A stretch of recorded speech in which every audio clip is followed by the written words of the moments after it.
গাহি সাম্যের গান, মানুষের চেয়ে বড় কিছু নাই, নহে কিছু মহিয়ান।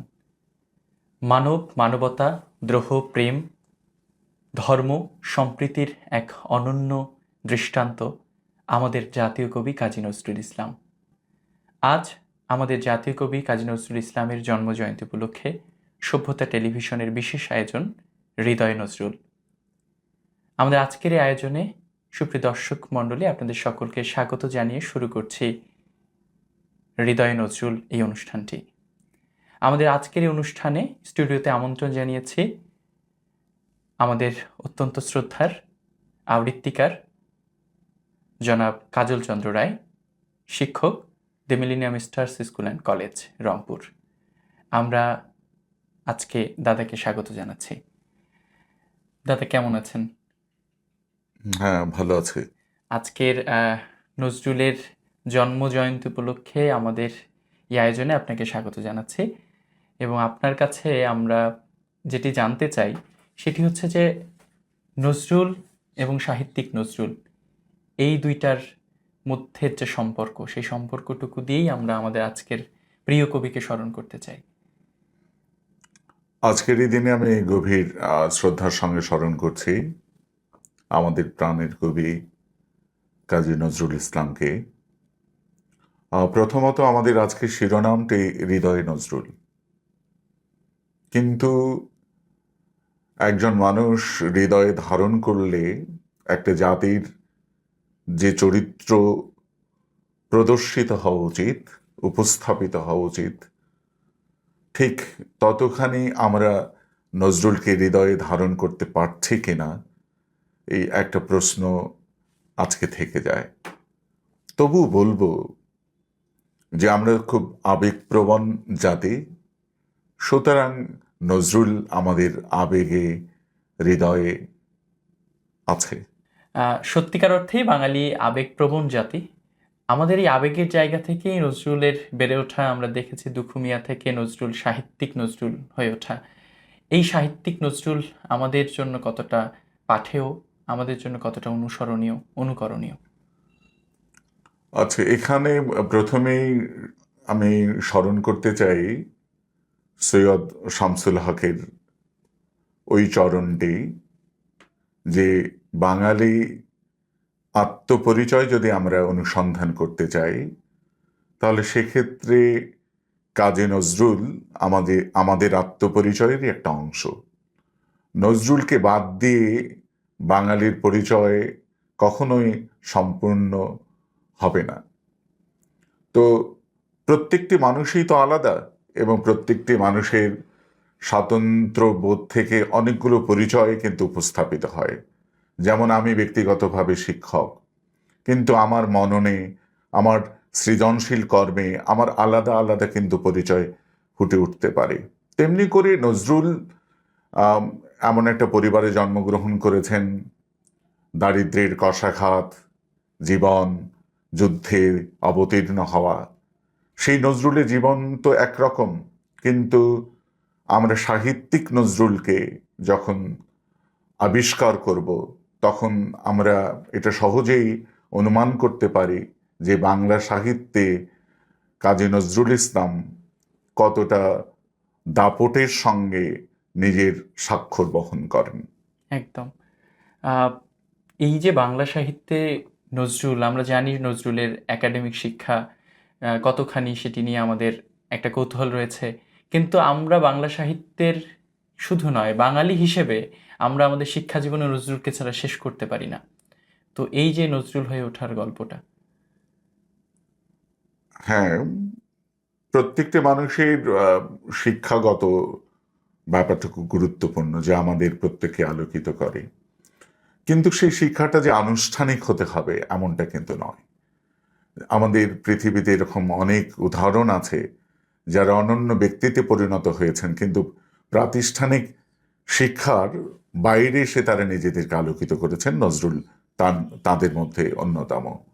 বরং আমরা বলতে পারি যে নজরুল যখন দশম শ্রেণীর ছাত্র ছিলেন, তখন তিনি বাঙালি পল্টনে যোগদান করলেন, এবং সেই সৈনিক নজরুল যখন অন্যান্যদের সঙ্গে মিশবার সুযোগ পেলেন, তখন কিন্তু বরং সাহিত্যের প্রতি তার আরো মনোযোগ যেমন বৃদ্ধি পেল, তেমনি তার সৃজনশীলতাও কিন্তু আমরা দেখতে পেলাম যে সেটা আরো বেশি, অনেক বেশি উদ্ভাসিত হলো। একদম। দাদা, নজরুলের তো বাংলা সাহিত্যের প্রায় সকল শাখায় তিনি অবদান রেখেছেন। কোন শাখাটি আমাদের জন্য অনেক বেশি অনুকরণীয় বলে মনে করেন, নাকি সব শাখায় নজরুলের অবদানটা? না, আমরা খুব সাধারণভাবে অনেক সময় বলে ফেলি যে নজরুল, নিঃসন্দেহে নজরুলের ভেতর নানান ধরনের প্রতিভা তো ছিল এবং বহুমুখী সে প্রতিভা। কিন্তু আমরা নজরুলকে, যেমন আমি ব্যক্তিগতভাবে যদি বলি যে আমি কিভাবে নজরুলকে গ্রহণ করেছি, আমি পাঠক হিসেবে নজরুলের উপন্যাস, নাটক, অন্যান্য কিছু পড়েছি, কিন্তু আমাকে বেশি টেনেছে কিন্তু নজরুলের কবিতা। আচ্ছা। তেমনি করে একজন সাধারণ শ্রোতা হিসেবে আমরা যখন বলবো, তখন কিন্তু দেখব যে নজরুলের গান প্রত্যেকটা বাঙালির হৃদয়ে কিন্তু উচ্চারিত হয়। আমাদের দুঃখে, আমাদের শোকে, আমাদের আনন্দে, আমাদের দ্রোহে আমরা নজরুলের গানকে স্মরণ করি। সুতরাং এক একজনের কাছে তিনি এক এক রকম করে ধরা দিয়েছেন আসলে। নজরুল যেমন বলছিলেন যে মোরা একই বৃন্তে দুটি কুসুম হিন্দু মুসলমান, একই সাথে নজরুল একদিকে শ্যামা সঙ্গীত রচনা করছেন, অন্যদিকে গজল রচনা করছেন, এবং তিনি একটা সম্প্রীতির একটা বন্ধন যেন বাঙালির যাপিত জীবনে গ্রহণ করার জন্য আহ্বান করছেন বারবার। এই অসাম্প্রদায়িক নজরুল আমাদের জন্য কতটা চেতনার? এটা খুবই গুরুত্বপূর্ণ একটা প্রশ্ন, যে আজকের এই দ্বন্দ্ব সংঘাতময় পৃথিবীতে আমরা প্রতিটি মানুষের ভেতরে যখন বিভাজন সৃষ্টি করছি, ঠিক তখন বলবো যে যে মানুষটির জীবন এবং যার লেখা আমাদের জীবনচর্যার অন্যতম বাহন এবং বাহক হতে পারে, সেটি নজরুল। কেন এই কথাটি বললাম? আমার কাছে মনে হয়েছে যে নজরুলকে আমরা অনেক আগে বেহাত করে ফেলেছি। আমি কথাটা এরকম করে বলছি কেন, যে নজরুলকে আজকে যারা ধারণ করছে, আমি যখন দেখি যে অনেক উগ্রবাদী চেতনার মানুষরা যখন নজরুলের লেখা নিয়ে কথা বলে, তখন কিন্তু এক ধরনের কি বলবো, যে এক ধরনের সংকোচ, এক ধরনের লজ্জা আমার ভেতরে কাজ করে। কেননা আমি যতটুকু বুঝি যে বাংলা সাহিত্যে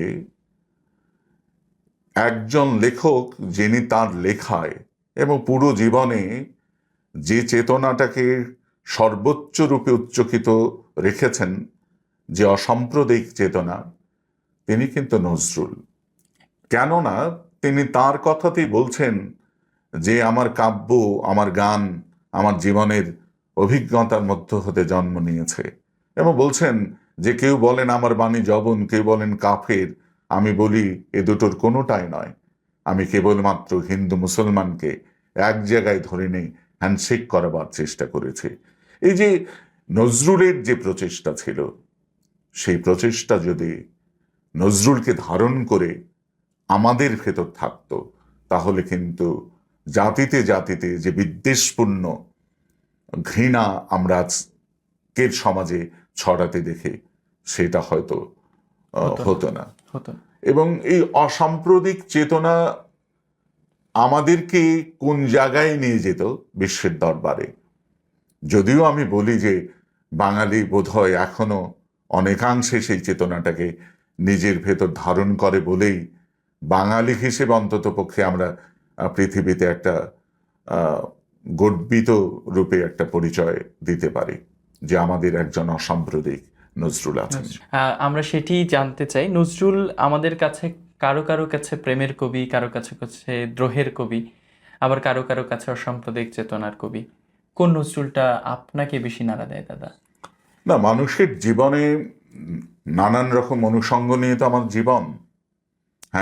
প্রেমের নজরুল যখন তিনি বলছেন যে হেমর রানী, তোমার কাছে হার মানিয়াছে সে, আমার বিজয় কেতন লুটায় তোমার চরণ তলে এসে, তখন বোধ করি মনে হয় যে হ্যাঁ, আমরা তো প্রেমের কাছেই আত্মনিবেদন করি, পরাজিত হই। এই যে হৃদয়ের কাছে পরাজিত হওয়ার ভেতরেও যে এক ধরনের আনন্দ আছে, সেটা যেমন অনুভব করি, তেমনি আবার মনে করি যে না, যখন আমাদের সমাজের ভেতরে এই যে ভেদাভেদ, এই যে দ্বন্দ্ব, সংঘাত, শোষণ, বঞ্চনা, ঠিক তখন নজরুলকে আমি আবিষ্কার করি, আমি ধারণ করি বিদ্রোহী রূপে, দ্রোহের কবি হিসেবে। তখন কিন্তু নজরুলের মতো করে আমি বলি যে আমি সেই দিন হব শান্ত। এই যে এক এক সময় এক এক রূপে ধরা পড়ে নজরুল, তবু বলবো এই যে সমস্ত কিছুর ভেতর দিয়ে তার অসাম্প্রদায়িক চেতনা, এটাই আমাকে বেশি আলোকিত সবচেয়ে করে। বেশি। হ্যাঁ দাদা, আপনি সময় সময় বলেন, আমি যতটুকু শুনেছি, যে নজরুলকে জানলে জীবনে হতাশ হওয়ার সুযোগ থাকে না। এই কথাটি আপনি অনেকবার আপনার বিভিন্ন অনুষ্ঠানে বলেছেন। এই জায়গাটা দাদা একটু যদি না, আমরা যদি নজরুলকে পাঠ করি বা চর্চা করি, তাহলে দেখব তার জীবন কিন্তু খুব বেশি মসৃণ ছিল না। জীবনের নানান পর্যায়ে তাকে নানান চড়াই উতরাই পেরিয়ে আসতে হয়েছে, এবং যে নজরুলকে পরবর্তীতে আমরা পেয়েছি, এটা আমাদের জন্য অত্যন্ত দুর্ভাগ্যের যে সেই নজরুল কিন্তু সৃজন কর্মে আর থাকতে পারেননি, অসুস্থ ছিলেন। তো একটা মানুষের জীবন তো পরিপূর্ণভাবে আরেকটা মানুষের আদর্শ নাও হতে পারে, কিন্তু এই যে এত কিছুর পরেও নজরুল মানবতার গান থেকে নিজেকে সরিয়ে রাখেননি। মানুষের পাশে দাঁড়ানো, বিশেষত যারা শোষিত, বঞ্চিত, সমাজের যারা ব্রাত্যজন, তাদেরকে উৎসাহ দেবার ক্ষেত্রে কিন্তু নজরুল কখনো পিছু পাহান নাই। এই যে ব্যক্তি মানুষ এবং তার সৃজনশীল মানুষের এই যে একটা অসাধারণ সম্পৃক্ততা, এটি আমি মনে করি যে প্রত্যেকটা মানুষের একটা অনুপ্রেরণার উৎস হতে পারে নজরুল।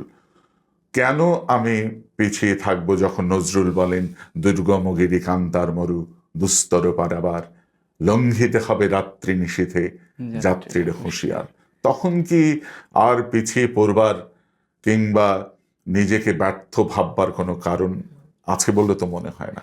এবং তিনি তার দুর্বলতাকে শক্তিরূপেই বারবার আমাদের সামনে উপস্থাপন করেছেন। তার দারিদ্রতাকেও তিনি মহান করলেন। তিনি তো বললেন যে হে দারিদ্র, তুমি মরে করেছ মহান, তুমি মরে দাঁড়িয়েছ খ্রিস্টের সম্মান। তো এই যে নজরুলের উদারতা, এই উদারচিত্ত নৈতিকতা বা নীতি, এটি কি আমাদের প্রেরণার উৎস হতে পারে? না, তা তো অবশ্যই প্রেরণার উৎস, কিন্তু প্রশ্ন হচ্ছে যে আমরা মুখে বললেও সেই প্রেরণাটা আমাদের চরিত্রের ভেতরে, আমাদের কর্মে, বাস্তবতায় কতটা ফুটিয়ে তুলতে পারছে। যেমন নজরুলকে নিয়ে এক ধরনের উন্মাদনতা তো আমাদের চোখে পড়ে, চোখে পড়ছেই। নজরুলকে নিয়ে অনেক উচ্চবাচ্য তো আমরা করছি, যেটা নজরুল নিজেও বলেছেন যে আমি যেদিন চলে যাব সেদিন হয়তো বড় বড় সভা হবে, কত প্রশংসা, কত কবিতা বেরোবে হয়তো আমার নামে। হ্যাঁ, সেই প্রশংসা নজরুল পাচ্ছেন ঠিকই, কিন্তু নজরুলের চেতনাকে লালন করে আমাদের চরিত্রের পরিবর্তন যেটা হওয়া উচিত ছিল সেটা কিন্তু হচ্ছে না। মানে যতখানি কাঙ্ক্ষিত হওয়া উচিত ছিল সেইটুকু হচ্ছে না বলেই আমার দুঃখ। ফারাকটা কোথায় মনে করেন দাদা? ফারাকটা হচ্ছে যে একটা জাতির,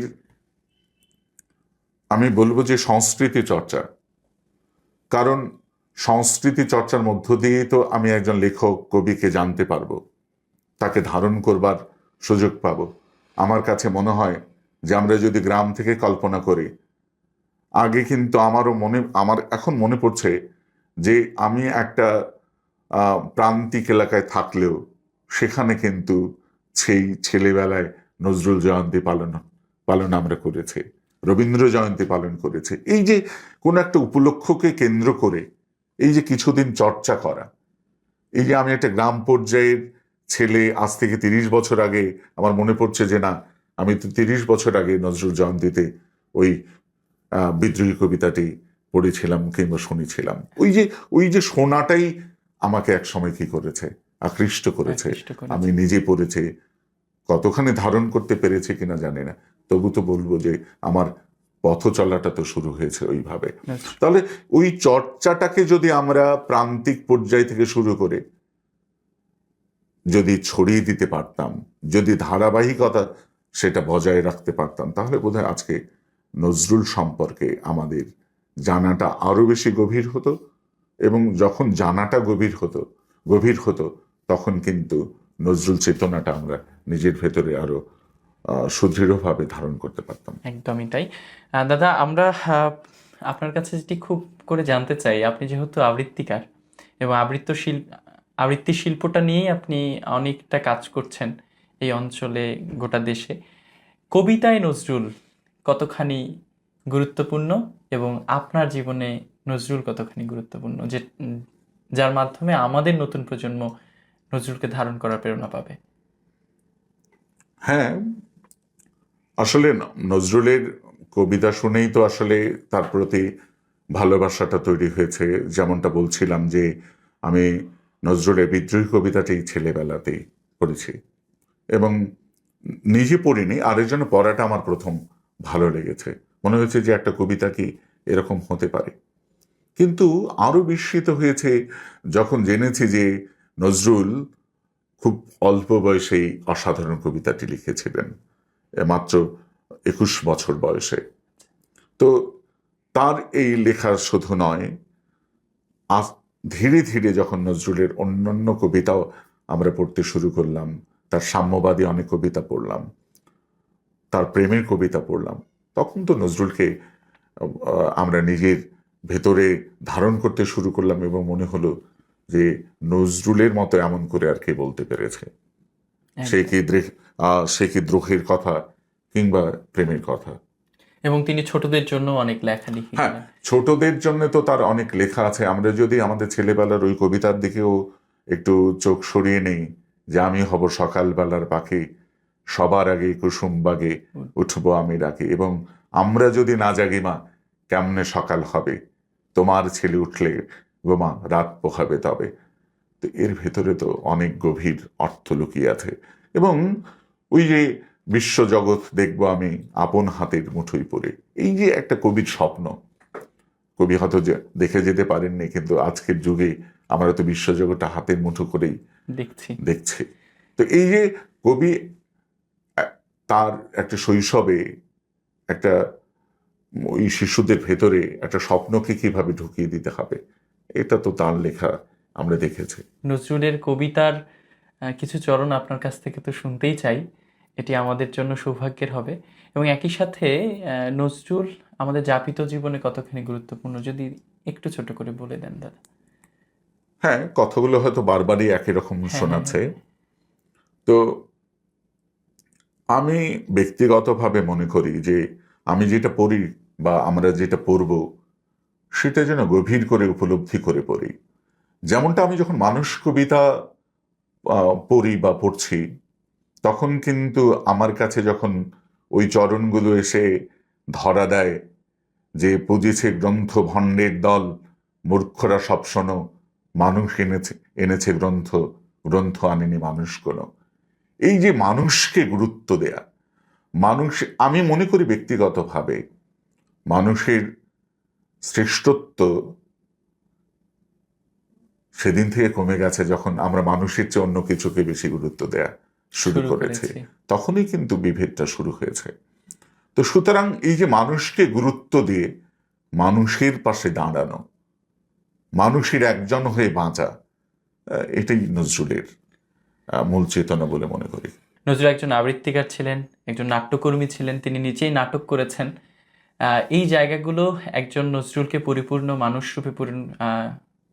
মানুষরূপেই তৈরি করেছে।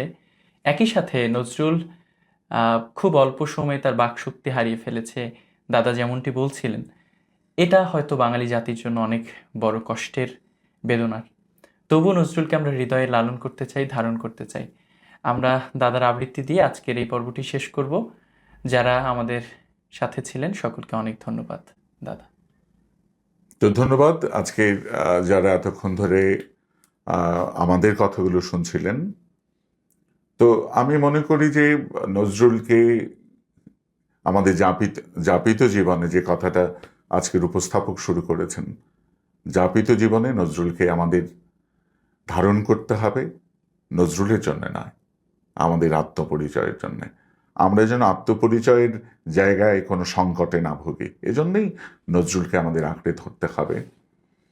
আর কবিতার কথা যদি বলি তাহলে তো বলতেই হবে, মিথ্যা শোনেনি ভাই, এই হৃদয়ের চেয়ে বড় কোনো মন্দির কাবা নাই। তো সুতরাং আমাদের হৃদয়ে নজরুল বেঁচে থাক, আমরা নজরুলকে ধরে বাঁচি, আমরা বড় হই। ধন্যবাদ সবাইকে।